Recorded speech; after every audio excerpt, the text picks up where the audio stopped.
The comms panel flickered violently as the distress signal tore through the silence of deep space, a jagged burst of static, then a voice, broken but desperate.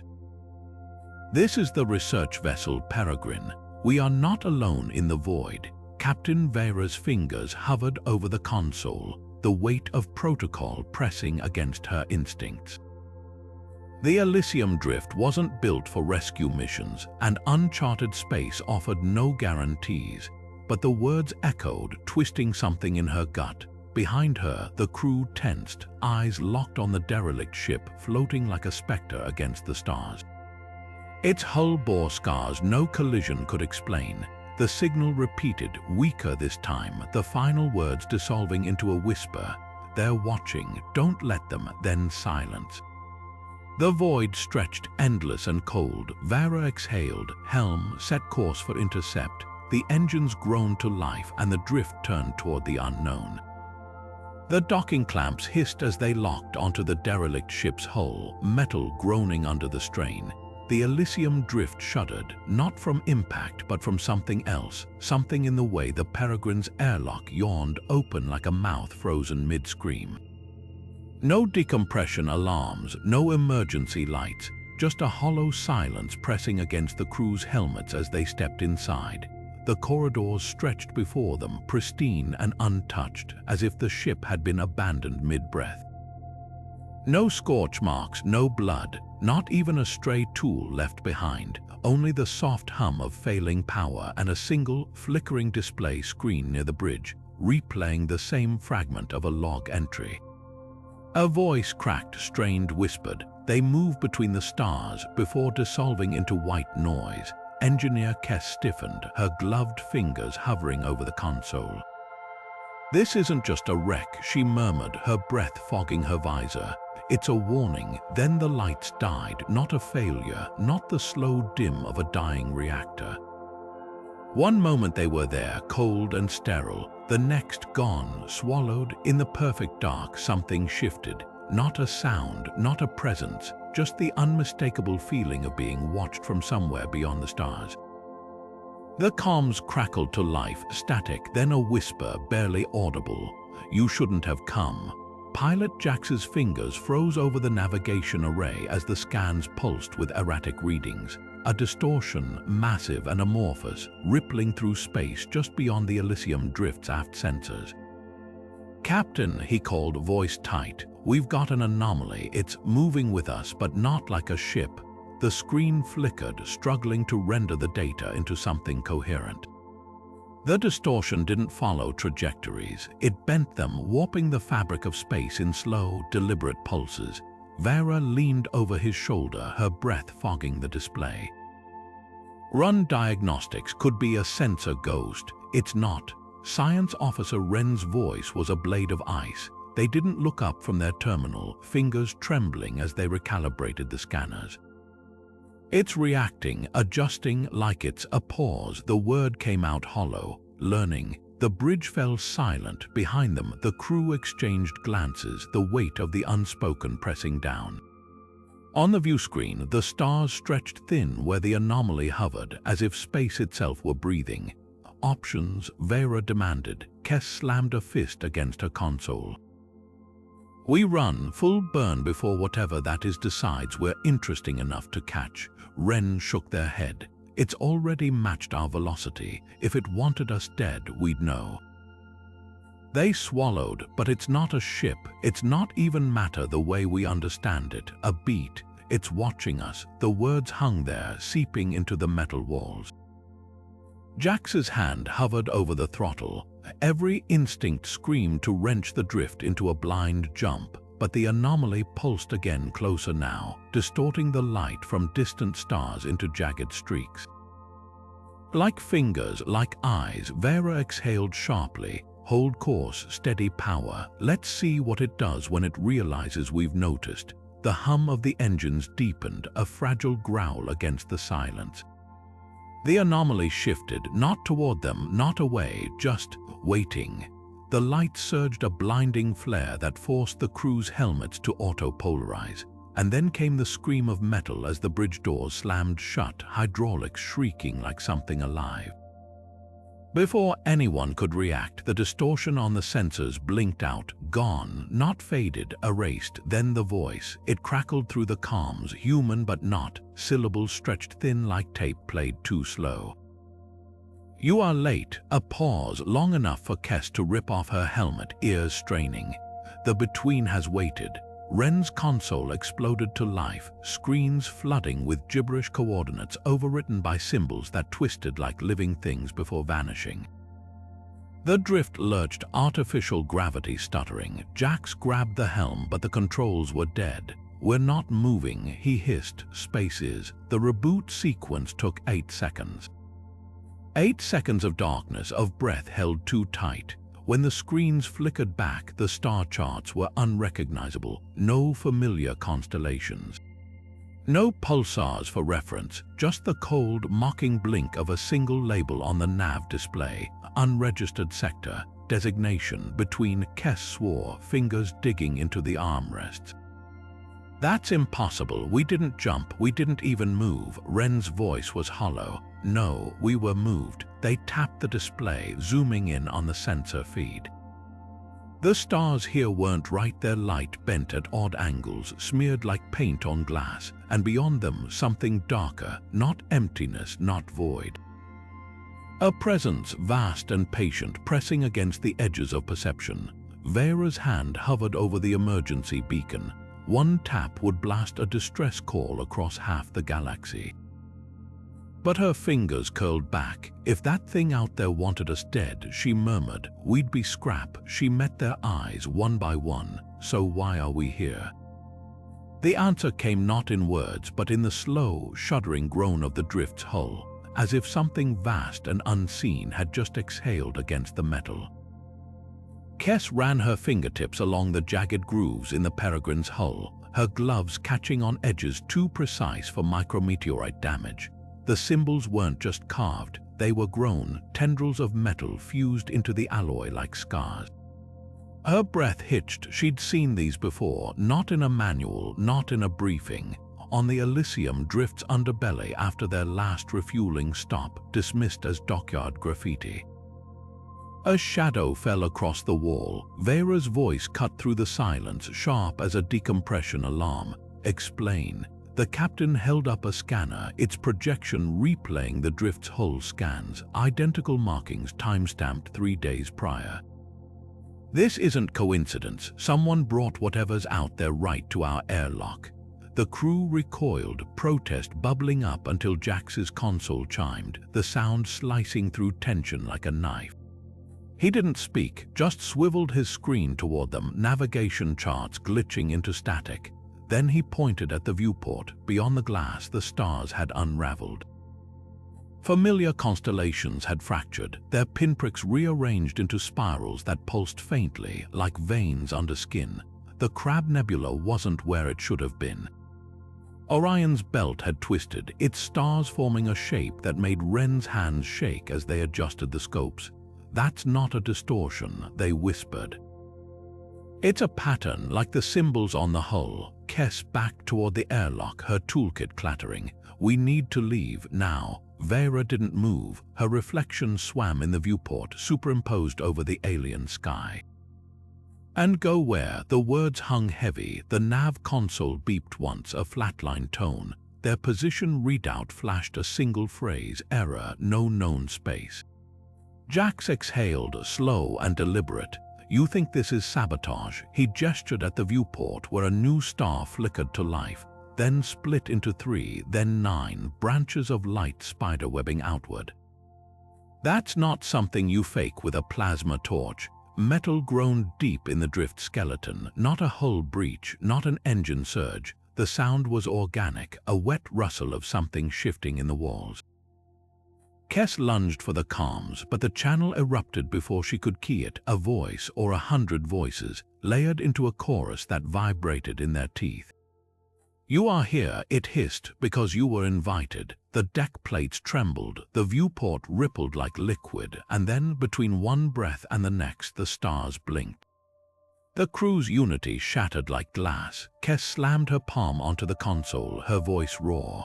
"We burn the engines now or we die here." Across the bridge, Ren didn't look up from the symbols flooding their screen, fingers flying. "These aren't warnings, they're a map. If we run blind, we're just prey." The air thickened, every breath laced with the scent of ozone and sweat. Then Jax was between them, gripped tight on Kes's shoulder. "Both of you shut it." His eyes flicked to the ceiling. "Did you hear that?" Silence. Then a scrape, not from the vents, from inside the bulkheads themselves, a wet, sliding sound like something dragging itself through the ship's veins. The crew froze. Engineer Tolvar never got the chance to react. 1 second he was backing toward the door, muttering about hull integrity. The next, the wall behind him rippled, a flash of blackness, a yank, and he was gone. Only his scream hung in the air, shrill and breaking. There inside the walls, the corridor lights flickered, strobing like a pulse. Veyra's hand went to her sidearm, but what good were bullets against something that moved through metal like water? The remaining crew pressed back to back, breath ragged. The ship groaned again, louder now, a sound that wasn't mechanical, organic. Kes's fingers found the emergency thruster override. "Last chance, Captain. We run or we..." A thud from above. Something heavy landed on the Drift's hull with a resonance that buzzed in their teeth. The sensors screeched, proximity alerts flaring red. Ren's screen flashed a single glyph over and over as the translation matrix stuttered to life. "Consume." Veyra's voice cut through the panic, low and lethal. "We don't run." She palmed a grenade from the weapons locker, thumb resting on the trigger. "We burn our way out." The walls shuddered in answer. Whatever was out there, whatever was in here, had heard her. And it was laughing. Kes's fingers traced the symbols again, pressing hard enough to leave smudges on the display. The translation matrix flickered, struggling to pass something never meant for human eyes. Then a breakthrough. The glyph snapped into alignment, revealing coordinates, a trajectory, a destination. "There," she whispered. The screen pulsed with a single pinpoint of light, nestled inside a swirling nebula labeled only as the Between. Jax recoiled from the helm, gloves squeaking against the controls. "You can't be serious. We've got a thing eating our ship alive, and you want to fly toward the creepy glow." His voice cracked, raw with static from the overtaxed comms. Veyra didn't flinch. She studied the map, the way the symbols branched like veins, the way the nebula's outline mirrored the gashes on their hull. "We don't run," she said, quiet and final. A shudder rocked the Drift, throwing them all against the consoles. The distortion was back, closer now, warps in space flexing like muscles around them. Ren's scanners screamed, a shrill alarm as the anomaly pulsed, sending ripples through the stars ahead. Jax's hands hovered over the throttle. "Captain, physics doesn't work like that out here. That thing isn't just following us, it's herding us." Kes didn't look up from the symbols, or showing us the way. Her voice was steady, but her knuckles were white around the datapad. "These markings, they've been on our hull for days, longer maybe. Whatever's out there didn't just find us, it chose us." Another lurch. The Drift's engines whined, straining against unseen currents. The nebula loomed larger on the view screen, its gases churning in hypnotic spirals. Deep within the clouds, something glinted, not a star, not a reflection. A structure or the shadow of one. Veyra exhaled, helm set course. Jax opened his mouth to protest, to beg, but the words died as the distortion flexed again, this time in front of them, cutting off any escape. The nebula's light stretched toward the ship, tendrils of vapor curling like fingers. The comms crackled, not static this time, a voice or the echo of one, whispering the same phrase in a dozen dead languages: "Come home." The Drift plunged forward, engines screaming as the stars behind them winked out one by one. The nebula's gases parted like a curtain as the Elysium Drift plunged inward, engines straining against the thickening resistance. The light shifted, not the cold gleam of stars, but a sickly phosphorescence that clung to the hull like mold. Then they saw them, ships, dozens, maybe hundreds, floating in the vapors like flies in amber. Some were ancient, their hulls pitted with age. Others looked fresh, their emergency lights still pulsing weakly. Every single one bore the same jagged symbols, carved or grown into their metal skins. Kessa's breath fogged her visor as she pressed against the viewport. "That's the Peregrine," she whispered, pointing to a gutted research vessel drifting too close. "And hell, that's a Commonwealth dreadnought. They went missing 60 years ago." The comms erupted, not static, voices, dozens of them, overlapping, screaming, whispering, all variations of the same phrase, "Don't let them in." The words warped, stretched thin as if heard through water, some voices human, others not, then silence, a beat, then a new transmission, crisp and deafening, boomed through the bridge, "Welcome, travelers." The distortion ahead, the ripple in space that had stalked them shuddered. Then it moved, not toward them, not away. It unfolded, layers of reality peeling back like petals, revealing a structure beneath. Not a ship, not a station, something vast and throbbing, its surface alive with the same symbols, pulsing in time with the nebula's light. Wren's hands trembled over the scanners. "It's not a place," they murmured. "It's a thing, and it's been waiting." The drift's engines died, not a failure, a surrender. The ship glided forward, helpless as a leaf in a current, toward the yawning maw of the structure. The last thing Veyra saw before the viewscreen whited out was the other ships, their airlocks gaping open, their corridors dark, empty. Then the voice came again, vibrating through the bulkheads, through their bones, "You are home." And the stars went out. The corridor stretched from the structure's maw like a tongue of blackened metal, its surface etched with those same spiraling symbols. It sealed around the Elysium Drift's airlock with a wet, organic click, silencing Kessa's protests mid-sentence. Veyra adjusted her breather, the only sound in the sudden quiet. "Suit up," she ordered, and the team moved like ghosts themselves, sealing helmets with trembling hands. The air inside wasn't vacuum. It wasn't anything thick and scentless, pressing against their suits without resistance. The walls pulsed faintly, veins of bioluminescence threading through the metal. Then the flickering started. Figures materialized in the gloom, translucent and fractured. A woman in an antique flight suit clawing at her throat. A man with milky eyes mouthing soundless words. A child, no, something shaped like a child, curled around a shattered oxygen tank. Their movements stuttered, repeating in jagged loops, their whispers layering into a chorus. The strangers take what they're owed. Wren stumbled, their scanner screeching. "These aren't holograms," they breathed. "It's time folded over itself. These are all the crews who came before." The corridor ended abruptly at a chamber, its ceiling lost in darkness. The air here shimmered, thick with static, and then it stepped forward, a figure humanoid in shape but wreathed in shifting light, its edges blurring like a reflection in disturbed water. The voice, when it came, wasn't sound. It vibrated in their teeth, in their bones. "You are the bridge now." Veyra's hand flew to her sidearm, but the creature, the stranger, only tilted its head. The chamber's walls peeled back, revealing a void where things moved, their forms indescribable, their attention fixed hungrily on the crew. The stranger extended a hand, not in threat, not in welcome. "An offering. They are always watching," it murmured, "but you will be the first to see." Behind them, the corridor began to seal. The stranger's outstretched hand shimmered, its fingers dissolving into filaments of light that stretched toward the crew like tendrils.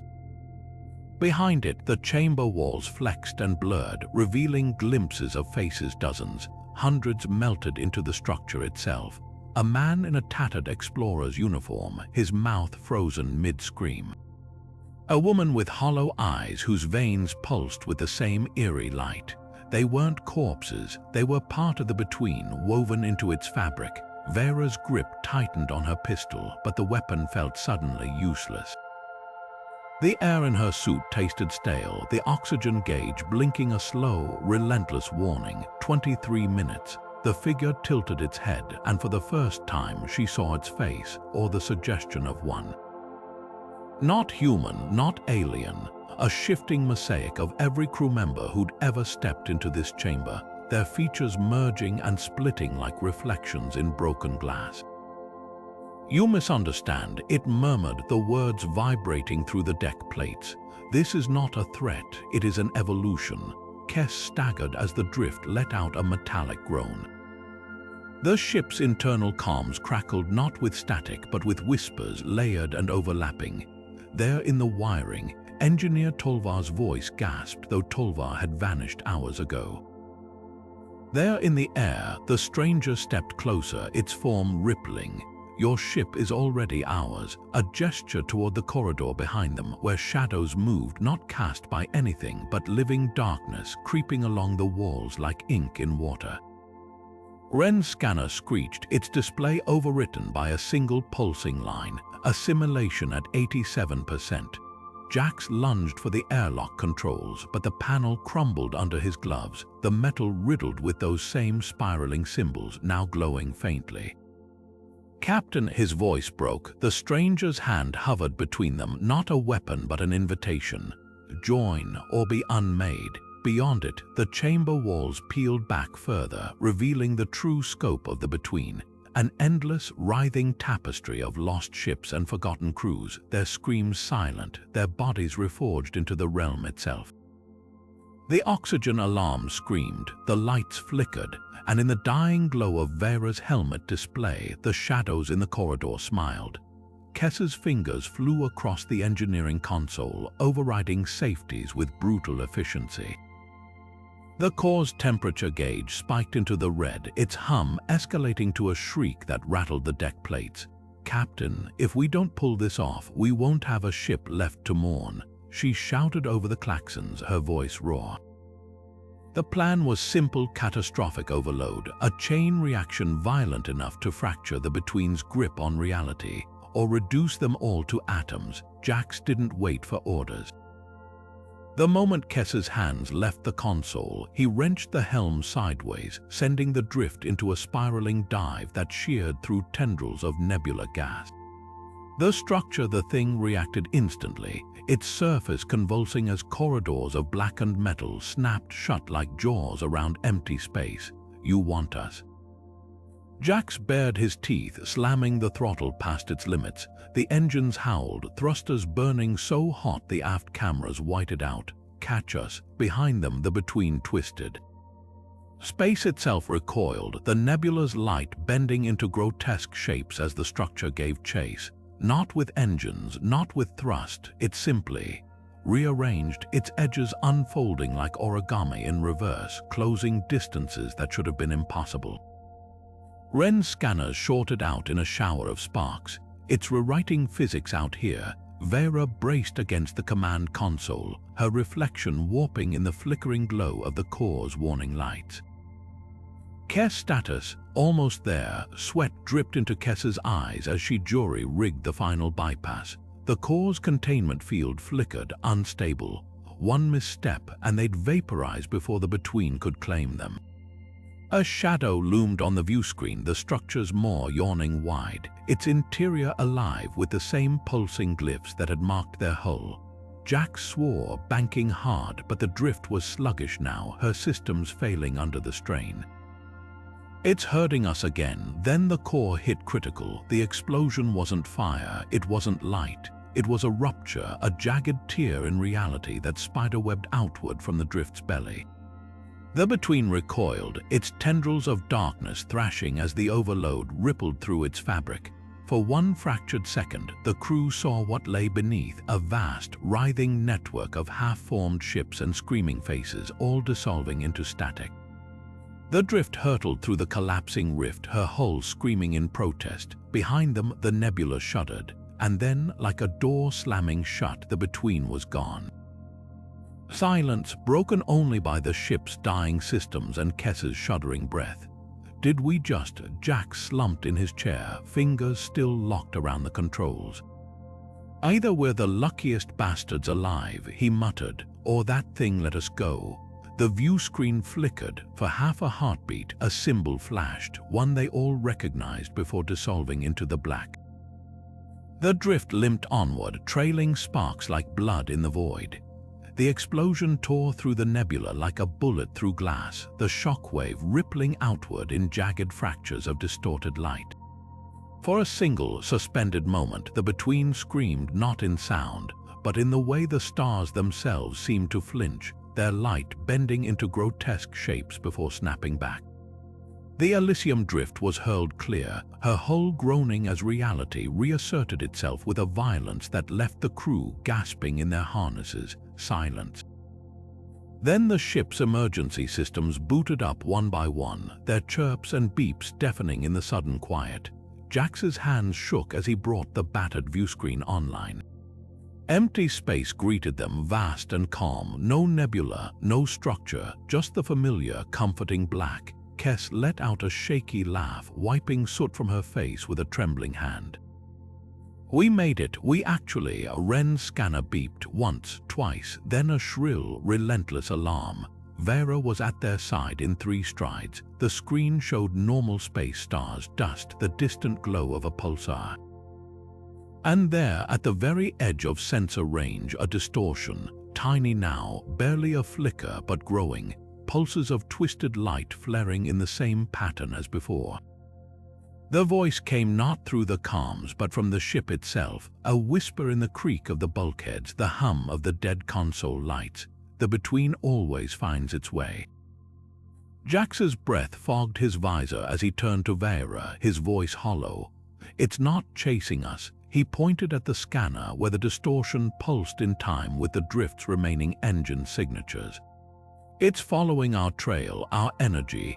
Kes slammed her fist against the nearest panel, her scream swallowed by the helmet's insulation. "We just blew a hole in reality, and that thing is treating it like breadcrumbs." The crew watched in silence as the distortion swelled on the scanner, a slow, inevitable tide. No one spoke the obvious. They had no core left to overload, no weapons left to fire. The drift was a ghost ship already, her systems failing one by one. Wren's fingers hovered over the nav console. "There's one jump left in the auxiliary tanks," they murmured. Not far, but maybe far enough to buy time. Veyra's reflection stared back at her from the blackened viewscreen, her face etched with exhaustion. Time for what? Another run, another fight. The answer coiled in her gut, cold and certain. This wasn't escape, this was delay. The Between didn't chase, it haunted. "Plot the jump," she said, eyes locked on the swelling distortion. The last of the drift's lights flickered, casting long shadows across the bridge, shadows that moved just a second after the crew did.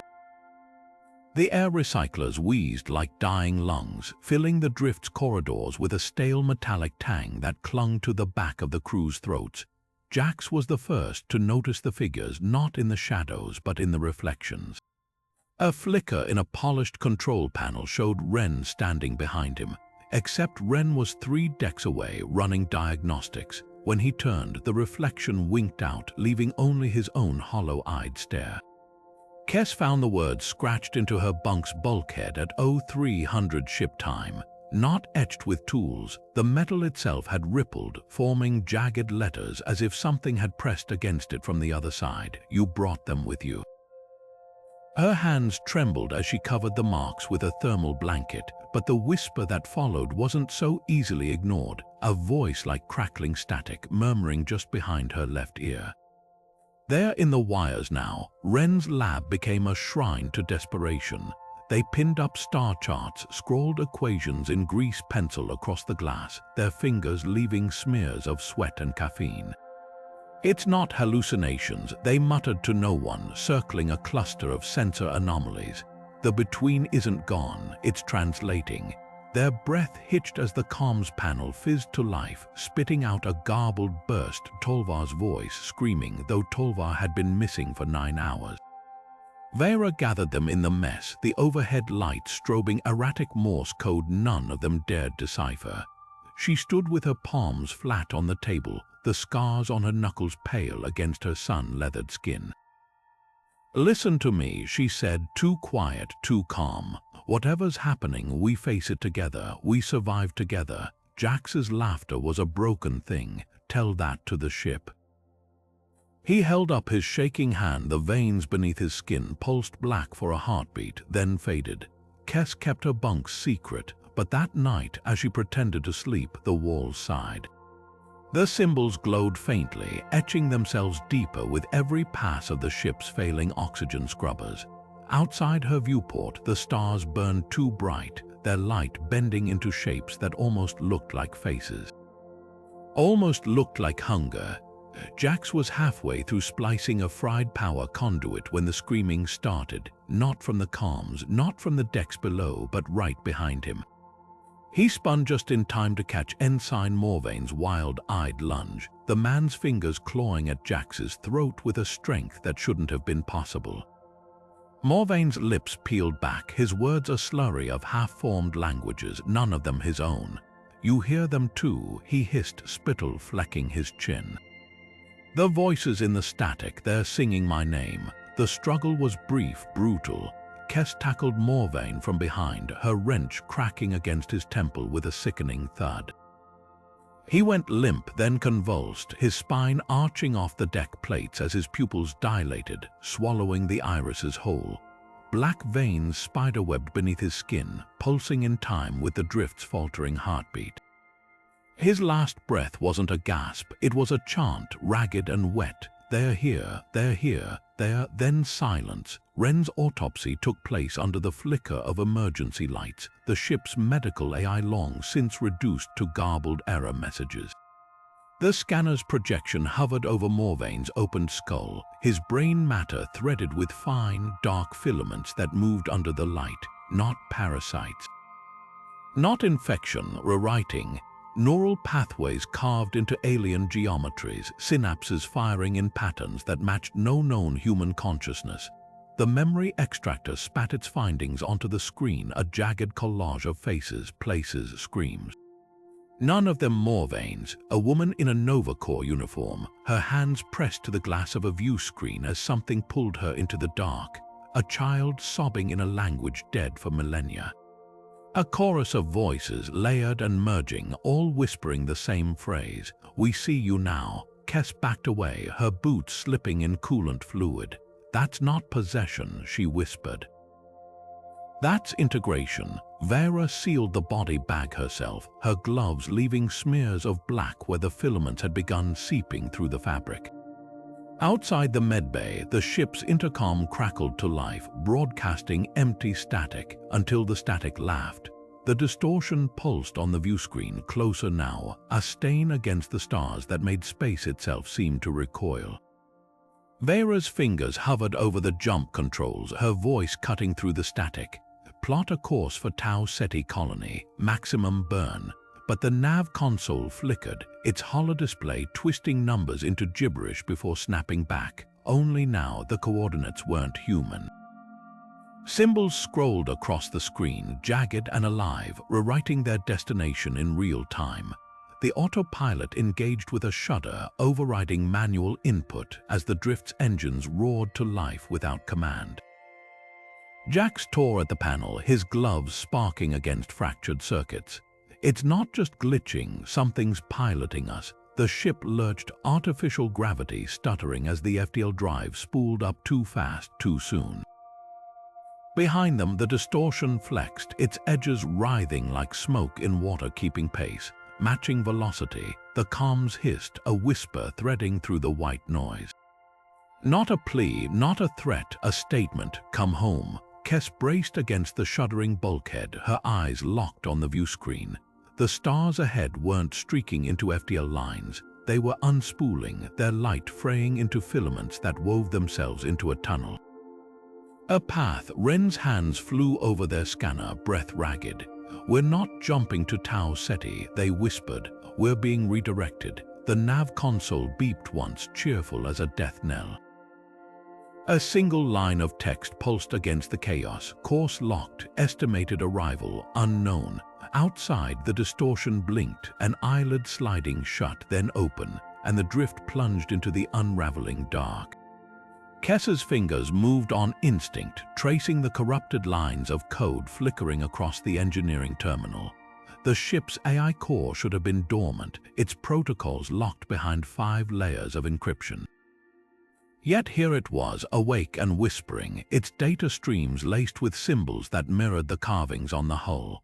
The screen pulsed, words forming not in standard script but in jagged, shifting glyphs that made her temples throb.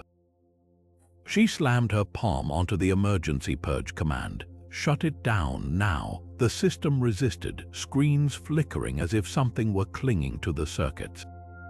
Then with a screech of static, the core collapsed into silence. Too quiet, too easy. The overhead lights dimmed. A single line of text scrolled across every terminal in the room. Stark and final. They've marked you. Running won't help. The drift shuddered, a deep, groaning vibration that traveled through the deck plates and up Kess's spine. Not an engine tremor, not a hull breach. This was something else, something pressing against the ship from the outside, testing the metal like a predator nudging the bars of a cage. The air reeked of ozone and something sharper, something alive. Wren burst into engineering, their scanner clutched in white-knuckled hands. The AI wasn't just compromised, they panted. It was teaching them. Every system it touched, navigation, comms, life support, it's been rewriting them into a map. A bridge. Kess's breath fogged her visor. Outside the viewport, the stars twisted, their light stretching into elongated smears. Not from FTL, from something peeling back the layers of space itself, inch by terrible inch. Jax's voice crackled over the comms, raw with static. We've got a bigger problem. The feed cut to the bridge's rear camera, a shadow moving through the empty corridors, its shape flickering between human and something else entirely. It paused, tilted its head, and reached for the lens. The screen went black. In the silence, the hull groaned again. Louder this time, like a door creaking open. The vote took less than 30 seconds. 3 clenched fists raised in the dim glow of the emergency lighting, their shadows stretching long across the warped metal of the mess hall table. No debate, no second guesses, just the quiet understanding that running had only made the between hungrier, and the drift had nothing left but her bones and her bite. Kess was already sketching schematics on a ration wrapper, her grease pencil circling the ship's failing reactor core. Override the safeties, rig the coolant lines to blow on a timer. We turn her into one last firework. Her grin was all teeth. Jax leaned back in his chair, the creak of it the only sound for 3 long breaths. Then he snorted, tossing his pilot's key onto the table. Guess that makes me the pretty distraction. His thumb brushed the cracked photo tape to the shuttle's console, a woman with her arms crossed, scowling at the camera. If I don't make it, he drawled, tell my ex-wife she was right about everything. Hell, tell her I admitted it. The joke landed like a corpse in the silence. Wren's hands shook as they calibrated the decoy shuttle's beacon. The distortion's been keying in on our energy signatures. This'll read like a full crew evacuation. Heat, CO2 spikes, even fake comms chatter. It'll have to follow. They didn't voice the other truth. The between didn't just hunt, it punished defiance. Veyra watched the prep in silence, her fingers tracing the grenade on her belt. Not for the enemy, for them, a last kindness if the trap failed. Remember, she said, quiet as a blade unsheathing, we're not dying today, we're taking something with us. The shuttle launched with a shudder, Jax's voice crackling over the comms as he steered straight for the distortion's heart. Hey, ugly, miss me. The entity twisted, space itself convulsing as it surged after him, too fast, too hungry. Behind it, the drift floated like a corpse, her reactor pulsing red. Kess's countdown ticked lower. The between never saw the trap, but it smiled. The explosion tore through the distortion with a sound like shattering glass, a scream of ruptured physics, a wound in reality itself. For one glorious moment, the between convulsed, its edges unraveling as the force of the drift's dying reactor ripped a jagged maw into the fabric of space. The crew's cheers echoed through the buckling hull, raw and desperate, as the entity thrashed its form, dissolving into the rift, swallowed by its own hunger. Then the screaming stopped. The rift didn't collapse. It stabilized, edges smoothing like a wound knitting itself shut. Only this was no healing. The tier in space pulsed, exhaling a breath of air so cold it frosting the viewports. From the darkness beyond, a voice boomed, not through the comms, not through the air, but directly into the marrow of their bones. You only opened the door. Figures emerged, dozens, hundreds, humanoid in shape but wrong joints bending too many ways, shadows clinging to their forms like second skins. They stepped through the rift with the casual ease of guests crossing a threshold, their movements synchronized, their faces, if they had faces, tilted toward the drift. One reached out, its fingers stretching longer than physics allowed, brushing the ship's hull with a sound like nails on chalkboard. Kess's console erupted with warnings, the ship's remaining power surging toward the breach. "They're not just coming through," she whispered, watching the energy reading spike. "They're feeding on it." Ren's hands flew over the scanner, the screen fracturing under the strain of translating the impossible. "These aren't the strangers," they breathed. "These are the taken, the crews, the lost. They've been repurposed." The figures moved closer, their forms resolving into familiar shapes. A Nova Corps insignia on a tattered uniform, a child's frayed jumper, a mining guild patch half melted into synthetic flesh. Their mouths opened in unison, voices blending into a chorus that shook the drift to her skeleton. "You were warned." Veyra's hand hovered over the grenade on her belt. Not a weapon now, a mercy. Outside, the rift pulsed again, and the stars blinked out. The figures moved through the Elysium Drift like ink in water, their touch leaving trails of warped metal and flickering darkness in their wake. A security officer raised his pistol useless and fired. The bullet passed through the nearest figure's chest, rippling its form for a heartbeat before the projectile disintegrated midair, its atoms unraveling into static. The officer's scream was cut short as the thing reached for him, its fingers brushing his helmet. His body folded, collapsing inward like crumpled paper before vanishing entirely, his last breath echoing in the comms as if pulled into a distant void. Kess backed into Veyra, her wrenches clattering to the deck. "They're not killing us," she breathed. "They're erasing us." The walls wept. Bulkheads dissolved into swirling fractals, their molecules rearranging into spirals that matched the symbols on the hull. A crewman stumbled into one, his arm merged with the metal, flesh and alloy knitting together in a grotesque fusion before his body was swallowed whole. The Between wasn't boarding the ship, it was consuming it, rewriting the drift into another piece of its hungry puzzle. Veyra's fingers closed around Kess's wrist. "We end this now." Her voice was steel. The self-destruct panel hissed under her palm, its warnings flashing crimson. 10 seconds, enough time for the crew to lock eyes, not in fear but in grim resolve. Jack spat a curse, slamming his fist against the console. "Should have let my ex-wife plan this. She loves dramatic exits." The countdown pulsed through the ship's dying systems, its rhythm syncopated with the Between's laughter, a chorus of voices, human and otherwise, threaded through the static. 5 seconds, the figures paused, their hollow faces tilting in unison. Then the drift's core ruptured. The explosion wasn't fire, it was unmaking. A wave of raw entropy that shattered the ship, the rift, the grasping hands of the Between itself. Reality recoiled, light bent backward. For one fractured instant, the crew saw the truth. The Between wasn't a place. It was a being, vast and ravenous, its tendrils woven through every lost ship, every vanished crew, every scream left echoing in the void. The blast consumed them all. Silence. Then, from the ashes of the drift, something stirred. Not a ship, not a shadow, a whisper carried on the solar winds. "We remember." The explosion never came, or if it did, it unraveled between one blink and the next. The searing light, the deafening roar, the sensation of being torn apart atom by atom, all of it erased like a bad dream upon waking. Veyra gasped, her hands slamming onto the console as if to steady herself from a fall that never happened. The bridge was intact, no warped bulkheads. No creeping shadows. The Elysium Drift hummed around them, her systems running smooth as fresh oil, the view screen displaying nothing but the endless starfield ahead. Kess was the first to speak, her voice hoarse. What the hell? She twisted in her seat, scanning the pristine consoles, the unbroken lights, the absence of those jagged symbols that had eaten through the ship like cancer. We were dead. Jax's fingers flew over the nav readout, his breath coming too fast.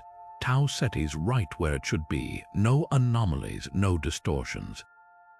A pause, his knuckles whitened, but that's not possible. The realization hit them like a decompression wave. Ren's scanner beeped, its display flashing the date. The exact date they'd first picked up the Peregrine's distress signal. As if the past week of terror had never happened. As if the between had never. The comms crackled to life, static hissing like a living thing. Then the voice, broken and desperate, the same words they'd heard a lifetime ago. This is the research vessel Peregrine. We are not alone in the void. Silence, then the signal repeated, word for word, pause for pause. Kess lunged for the console, slamming her palm onto the mute button. It didn't matter. The transmission looped anyway, seeping through every speaker, every headset, even the ship's internal comms. The Peregrine's final words echoed through the corridors, crisp and unchanging. They're watching. Don't let them. Cut to static. Jax's laugh was jagged. So we're dead or insane. Or Veyra's reflection stared back at her from the blackened viewscreen, her face older than it had been a moment ago. Not in lines, in the eyes. No, she said softly. We're trapped. Outside, the stars burned cold and distant, unreachable, and the signal began again. Kess's fingers trembled as they traced the words scrawled across the inside of her tool locker, her own handwriting, jagged and urgent, but with ink still wet enough to smudge under her glove. Break the cycle, find the heart of the between. The words looped back on themselves at the edges, as if written in a frenzy, or worse, remembered from somewhere else. She hadn't done this, not in this life, not in this version of the drift. Yet the grease pencil tucked behind her ear was still warm from use. The crew's voices rose in the corridor outside, sharp with dissent. Morvain, alive again, whole again, slammed his fist against the bulkhead. We're dead, he snarled, his pupils dilated too wide. This is some afterlife purgatory for spacers who pissed off the void. Across from him, Ren's hands fluttered over their scanner, its display flickering between diagnostics and gibberish. Or we never escaped, they countered. The between could be simulating our memories, feeding us this loop to keep us docile. Jax didn't join the argument. He stood frozen in the cargo hold doorway, his shadow stretching long under the flickering lights. You're both wrong, he murmured.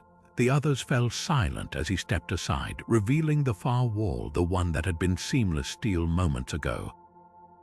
Now it pulsed with a new symbol, fresh cut and weeping beads of molten metal. Not a spiral, not a warning, a doorway. Its edges bled darkness, not the empty black of space, but the liquid shimmer of a place between places. The air around it warped, distorting the crates stacked nearby until they looked like reflections in a funhouse mirror. Kess's message burned in her pocket. Break the cycle. The crew's breath hung in the air, their silence louder than any alarm. Then the symbol breathed. A draft licked their faces, carrying the scent of ozone and something older, something that made Veyra's spine straighten. That's not an exit, she said slowly as the darkness beyond the doorway shifted. It's an invitation. From the depths of the hold, the metal groaned. Not in protest, in welcome. The doorway swallowed them whole, its edges flexing like a throat as the crew of the Elysium Drift stumbled into the cavernous dark. The air here was thick, viscous, clinging to their suits like oil. Light didn't travel so much as bleed, seeping from the walls in uneven pulses that revealed glimpses of the space around them, a cathedral of wreckage. Ships from every era of human expansion hung suspended in the gloom, their hulls fused together by tendrils of blackened metal. Some were barely recognizable, reduced to skeletal frames. Others looked eerily intact, their viewports still glowing with faux starlight, as if their crews had stepped away moments ago. The figure awaited them at the center, its form flickering between solid and shadow. No longer the smirking predator from the corridor, its edges wavered now, features dissolving and reforming like a signal fighting interference. When it spoke, its voice was a chorus, layers of dialects, accents, even languages, all struggling for dominance. You weren't supposed to see this. A hand or something like one gestured to the carcasses of ships. We weren't either. Ren's scanner shrieked, its display overloading with overlapping life signs. Not from the ships, inside them dozens, hundreds, faint, erratic pulses flickering in unison. The crews, they breathed, they're still here, trapped. The figure convulsed, its silhouette splitting for a heartbeat, revealing a man in a tattered flight suit, his eyes wide with terror before snapping back. Consciousness doesn't die here, it murmured, the words fraying. It gets recycled, rewired, a shudder. I was the first. Kes stepped forward, her boots sinking into the floor as if it were flesh. You're not the between, you're its bait. The figure's laugh was a broken thing, and its puppet, its voice, its digestion. It stretched a trembling hand toward them, fingers unraveling into filaments of light. You felt the loop, the between feeds on defiance, on hope. It lets you think you've escaped just to savor the moment you realize you never did. Veyra's gaze swept the cavern, lingering on a cruiser with peregrine etched across its prow. If you're a prisoner, why help it lure us? The figure's face dissolved again, this time into a woman's, her mouth stretched in a silent scream. Because the only thing worse than being its tool is being forgotten. The voice fractured, syllables scattering like shrapnel. Break the cycle, not for you, for us. Above them, the darkness moved, not a ship, not a shadow. The between itself, vast and eyeless, flexing around its collection like a spider savoring flies in its web. The figure's whisper was the last thing to reach them before the static swallowed its words. It's already tasting you. The figure's words clung to the air like smoke, thick with the weight of choices not yet made. Around them the between shuddered, not in anger, but in recognition, its tendrils of darkness coiling tighter around the suspended ships. The core pulsed ahead, a jagged rift of light suspended in the void, its edges fraying like torn fabric.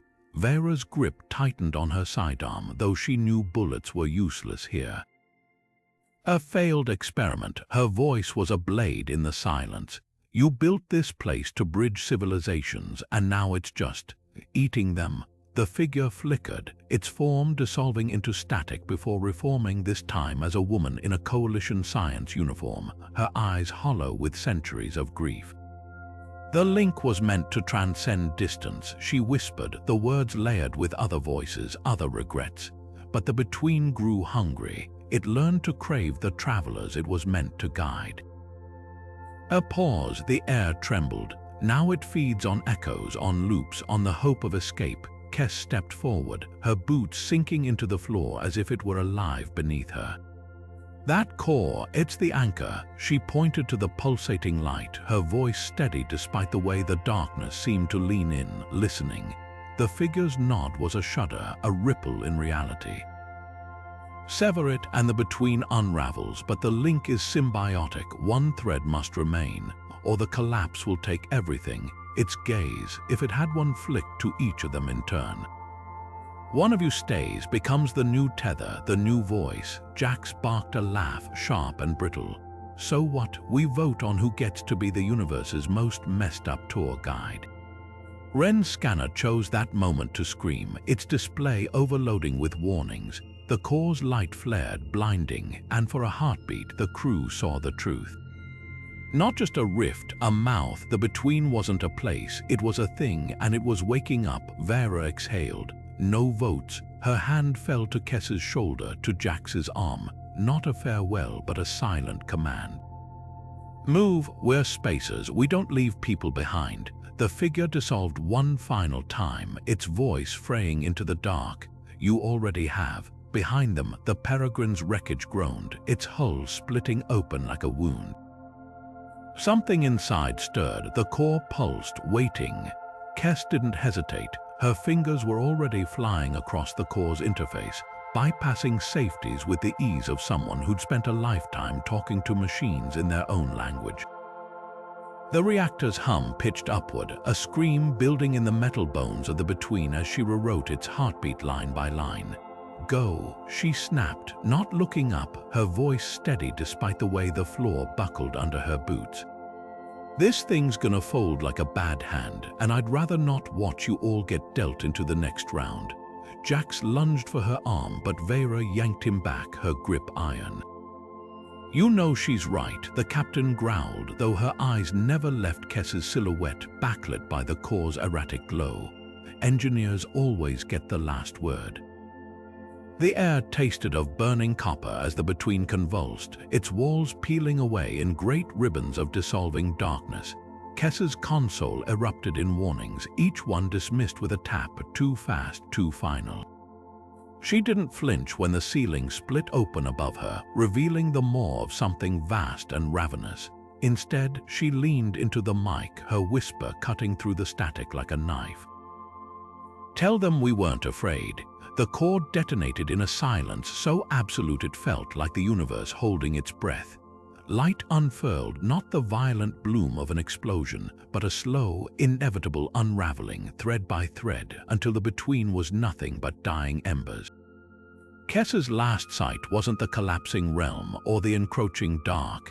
It was the Elysium Drift's engines flaring to life, her crew framed in the viewscreen's glow, already fading into the clean, cold light of home. And then nothing, or perhaps everything. The between didn't die quietly. It took its architect with it. The Elysium Drift shuddered back into existence with a groan of protesting metal, her hull scorched and scarred but whole. The stars around her were familiar again, cold, distant, and silent. No distortions, no hungry darkness, just the vast, unfeeling black. Scans flickered to life, painting the bridge in sterile blue light as Wren's fingers danced over the console. No debris, no energy signatures, not even a damn echo of the between. Their voice was too calm, the kind of calm that comes from staring into the void and finding it staring back.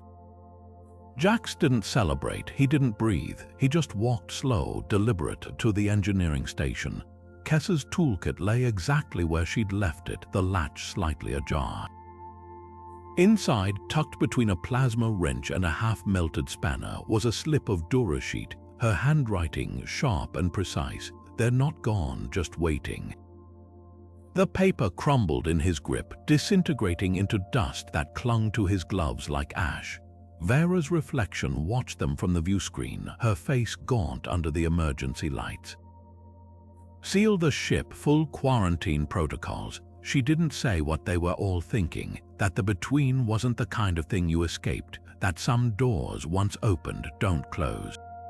Behind them, the drift's shadow stretched long across the bulkhead just for a second, twisting against the light before snapping back into place. No one mentioned it. But the ship's AI, silent since the loop began, chose that moment to reboot. The display flickered, then resolved into a single line of text pulsing like a heartbeat, "Welcome home." The official report called it a navigational anomaly, an uncharted gravity well, a sensor malfunction, a transient plasma storm, anything but the truth.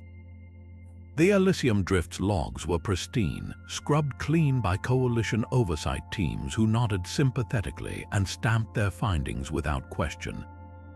Space was vast after all, and human minds were fragile. Crews saw things, but Veyra knew. She kept the file under 12 layers of encryption, labeled with a string of numbers that would mean nothing to anyone but her and the two others who'd walked out of the between. No video logs, no sensor data, just 3 words typed over and over in a looping document, like a mantra or a warning. "They're still watching." Jax took early discharge, citing persistent vestibular disruption from the alleged gravity surge. He bought a bar on Mars, the kind with dim lighting and no viewports. Wren vanished into the outer colonies, their last transmission a single line of corrupted text that resolved, after hours of decryption, into a star chart with no known coordinates. Veyra stayed. She watched the nightly scans from her new post at Tau Ceti Station. her fingers tracing the same patch of black where the nebula had been.